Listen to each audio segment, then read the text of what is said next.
Saviez-vous que 76% des décès liés à la consommation de drogue à Sudbury a lieu à domicile? En fait, ce sont les données du rapport sur la stratégie communautaire en matière de drogue concernant la consommation des opioïdes qui arrivent à cette conclusion.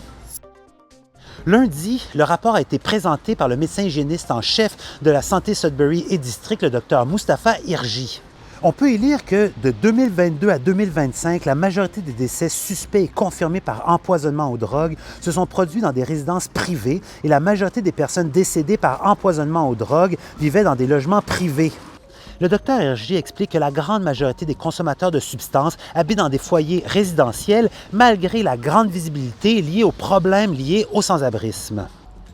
Je pense donc que cela nous montre en réalité que la partie visible de la crise liée à la consommation de substances que nous observons chez les sans-abri n'est malheureusement que la partie cachée de l'iceberg, explique-t-il. Il existe malheureusement une grande partie de la population qui vit dans des maisons et qui, dans de nombreux cas, meurt dans ces mêmes maisons, souligne-t-il.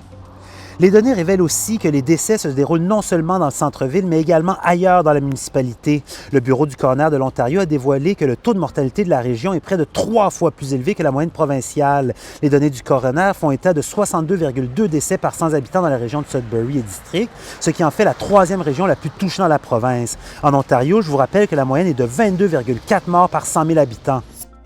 En 2024, selon la santé publique de l'Ontario, ce sont 106 personnes qui sont décédées en raison d'un empoisonnement potentiel aux drogues.